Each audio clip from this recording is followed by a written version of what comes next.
മുണ്ടക്കൈയിൽ അടിയന്തര ധനസഹായം കിട്ടാത്തവരുടെ പരാതിയിൽ ഇടപെട്ട് റവന്യൂ മന്ത്രി കെ രാജൻ. ധനസഹായം ലഭിക്കാത്തവർക്ക് 24 മണിക്കൂറിനുള്ളിൽ എത്തിക്കുമെന്ന് മീഡിയ വൺ പ്രത്യേക പരിപാടിയിൽ മന്ത്രി ഉറപ്പു നൽകി. യുദ്ധകാലാടിസ്ഥാനത്തിൽ പുനരധിവാസം നടപ്പിലാക്കുമെന്ന് പരിപാടിയിൽ പങ്കെടുത്ത മന്ത്രി മുഹമ്മദ് റിയാസും പറഞ്ഞു.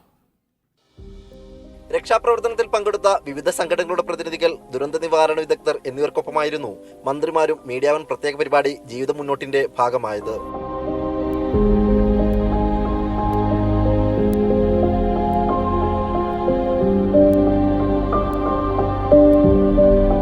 ധനസഹായം ലഭിക്കാത്തവർക്ക് 24 മണിക്കൂറിനുള്ളിൽ എത്തിക്കുമെന്ന് മന്ത്രി കെ രാജൻ പറഞ്ഞു. ദുരിതബാധിതർക്ക് ധനസഹായം ലഭിച്ചില്ലെന്ന മീഡിയ വൺ വാർത്തയിലായിരുന്നു മന്ത്രിയുടെ പ്രതികരണം.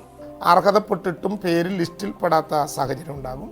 അങ്ങനെ വരുന്ന ആരുടെയെങ്കിലും പേരുണ്ടെങ്കിൽ അവർ ആ പേരുകൾ ഇന്ന് കൊടുത്തൊന്ന് ചെക്ക് ചെയ്താൽ ആ ചെക്കിങ്ങിന്റെ അടിസ്ഥാനത്തിൽ 24 മണിക്കൂറിനുള്ളിൽ നമുക്ക് പണം കൊടുക്കാൻ ഒരു പ്രയാസവും ഉണ്ടാകില്ല. ദുരന്തബാധിതരുടെ അഭിപ്രായങ്ങൾക്ക് വലിയ വില നൽകുമെന്നും എല്ലാവരും യോജിച്ച് മുന്നോട്ട് പോകണമെന്നും മന്ത്രി മുഹമ്മദ് റിയാസ്. ദുരിതം അനുഭവിക്കുന്നവർ, ക്യാമ്പിൽ ആശുപത്രികളിൽ കഴിഞ്ഞവർ, അവരുടെ അഭിപ്രായത്തിനാണ് ഏറ്റവും വലിയ പരിഗണന കൊടുക്കുന്നത്. ഇത് എങ്ങനെ വേണമെന്നുള്ള തീരുമാനം ഉടനെ എടുക്കും. തീരുമാനം എടുത്തു കഴിഞ്ഞാൽ യുദ്ധകാലാടിസ്ഥാനത്തിൽ അത് യാഥാർത്ഥ്യമാക്കും. അതിനും ഇതുപോലെ എല്ലാവരുമായി യോജിച്ചിരുന്നുകൊണ്ട് മുന്നോട്ട് പോകും. പുനരധിവാസം, ടൂറിസം മേഖലയിലെ പ്രതിസന്ധി, ദുരിതബാധിതരുടെ ദൈനംദിന ജീവിതത്തിലെ പ്രശ്നങ്ങൾ തുടങ്ങിയ വിവിധ വിഷയങ്ങൾ പരിപാടിയിൽ ചർച്ചയായി. Team media one, Wayanad.